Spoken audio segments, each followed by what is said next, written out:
महंगाई का तूफान है। की देवी इन पे मेहरबान नहीं हुई, क्योंकि एक मछली है जिसका नाम है सुवा। सुआ मछली जो है वो अक्सर सिंध के साहिलों से पकड़ी जाती है, लेकिन जब भी ऐसा होता है तो जो उसको पकड़ता है, जो माहीगीर होता है, उसकी किस्मत बदल जाती है। वो लिटरली करोड़पति बन जाता है, बिकॉज ये मछली बड़ी नायाब है, बड़ी कीमती है, और जब ये किसी के हाथ लग जाए तो क्या ही बात है। आपको बता दें, छप्पड़ फाड़ के देने की मिसाल है, लेकिन जब मछली को फाड़ेंगे तो उसके अंदर से एक निकलेगा ब्लैडर, पोटा जिसे कहते हैं, उसकी वो एक मेडिकल वो मेडिकल ट्रीटमेंट्स, या फिर उससे बाज लोग, मैंने कुछ मछेरों से बात करने की, इसके बारे में बहुत सारी थ्योरीज हैं कि जी ये सर्जिकल इंस्ट्रूमेंट्स बनाने में काम आता है, कुछ सर्जिकल इंस्ट्रूमेंट मतलब कोई थ्रेड्स वगैरह बनाने में काम आता है, लेकिन इसकी तस्दीक नहीं हो सकी।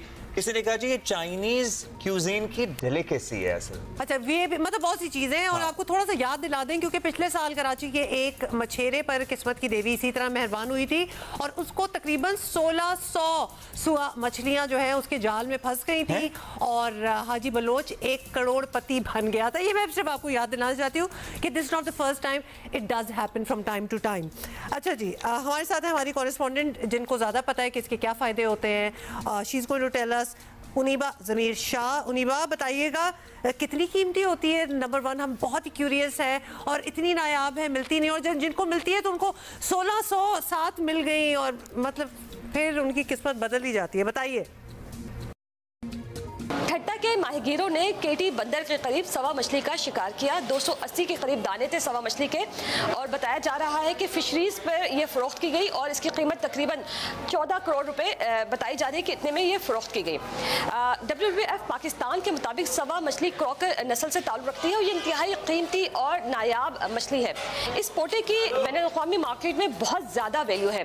अभी जो इंटरनेशनल मार्केट की अगर वैल्यू की बात की जाए तो WWF पाकिस्तान के मुताबिक 20 से 80 हज़ार अमरीकी डॉलर इस पोटे की कीमत बताई जा रही है।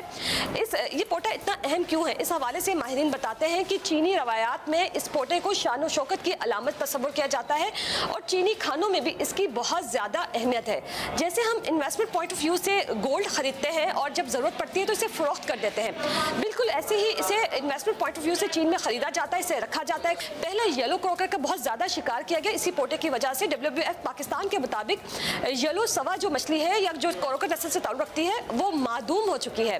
अब जो पाकिस्तान में जो पाई जाती है, खासतौर पर सिंध और बलूचिस्तान में, ये स्पॉटेड सवा मछली है, स्पॉटेड क्रॉकर मछली है, जिसका अब शिकार किया जाने लगा है, खास तौर पर मार्च और अप्रैल में, क्योंकि ये अंडे देने के लिए एक साथ जमा होती हैं, तो इस दौरान इसका शिकार कर लिया जाता है, जिसकी इनकी जो नस्ल है वो बढ़ नहीं पाती, और ख़तरा है कि आइंदा आने वाले दिनों में ये सवा मछली भी मादूमियत के खतरे से दो चार कम हो गई। उनीबा, यू आर राइट, कि अंडे देने के लिए आ रही हैं, उसी वक्त पकड़ी जा रही हैं, तो अंडे कहाँ देंगी और आगे कैसे बढ़ेंगी? मछलियाँ नहीं होंगी तो फिर कहाँ से पोटे और कौन से करोड़? पहले मैं एक्साइट हो रही थी, अब मैं इनके लिए सैड हो गई हूँ कि आगे कैसे होगा।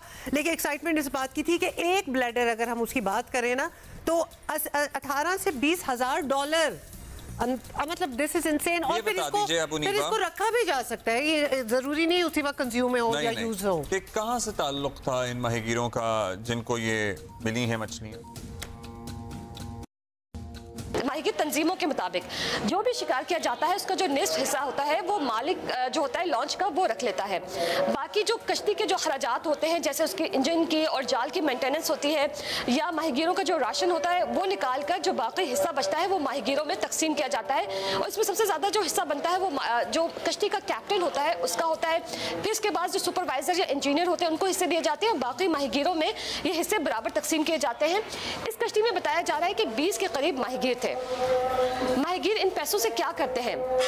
मुकामी तंजीमों के मुताबिक ज़्यादातर माहीगीर कोशिश करते हैं कि इन पैसों से वो कश्ती खरीदें, कश्ती बनाएं, क्योंकि इनका रिस्क समुद्र से वाबस्ता होता है, इसलिए वो जो कमाते हैं वो दूसरी कश्ती खरीदने में That is a smart way of going about it. बिल्कुल अपने उस पे इन्वेस्ट करते हैं ताकि ज़्यादा हो सके। अच्छा, बाय द वे, वो 20 से 80 हज़ार डॉलर था, चूंकि कभी सोचा ही नहीं तो मैं कह ही नहीं सकी, मुंह से निकला ही नहीं। लेकिन ज़बरदस्त बात है। केटी बंदर आप और मैं भी गए थे ना, तो क्या करके आए थे? भी गया हूं। तो ये फिर ये आप भी गई? तो ये मछली हमें क्यों नहीं मिली?